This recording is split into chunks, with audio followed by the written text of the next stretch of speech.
טוב, אז זהו, וכמו שחברה שלי תמר עשתה סרטון קניות, אז גם אני אעשה. סליחה עם המצלמה הזו, ובואו נתחיל. טוב, קודם כל, אני קניתי את שתי הבשמים האלה, עשיתי קניות בוואו, קניתי את שתי הבשמים האלה, של וואו, ששתיהם עלו ב-30, אחד ב-15.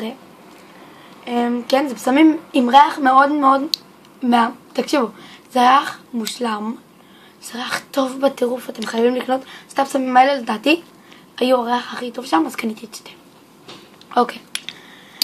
הדבר הבא שאני הכי מתרגשת לגביו זה האודם הזה, שזה צבע שפתיים, פשוט לא רואים את זה, רואים שזה יותר קצת, אבל זה צבע של השפתיים באמת.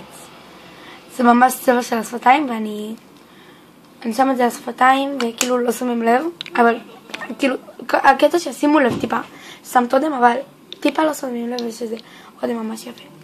הדבר הבא זה הליפ בלם של וואו, אני התנסיתי בו, והוא פשוט מרכך את השפתיים, זה ממש טוב לפי דעתי, יש כאלה שזה לא ירכך להם, אני לא יודעת למה. לי זה ריכך. זה ממש נראה כמו צעצוע. זה נראה פלסטיק, באמת. ואני, כאילו, וזה ממש טוב, אני מתה על זה, יש לזה ריח גם טוב, באמת. לא אומרת שזה עדיף על אובלו, אבל זה ממש טוב. אוקיי.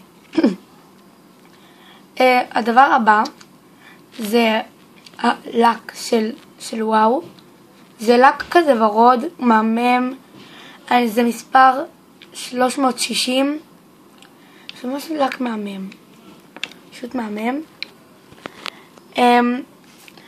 וטוב, הדבר הבא והאחרון זה מגבוני רענון. וכאילו, באמת זה ממש מרענן, זה נראה כזה סתם פוסט וזה.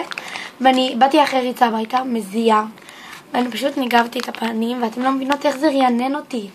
באמת שזה ממש טוב, אני ממליצה לקנות את זה. עכשיו אני אגיד את המחירים של כל דבר. שתי הבשמים, אמרתי, כל אחד 15, 2 30, קיצר עושים ועוד. הליפ בלם, או 6 או 5, כן, או 6.5 או 5. לא זוכרת. האודם, או 6.5 או 5 או 7. אני לא זוכרת. הלק, או 5 או 6 או 7 או 6.5. והמגבוני רענון 3, שזה 2.90. זה לא משנה כל כך. תודה שצפיתן, תירשמו לערוץ, וזהו, ביי.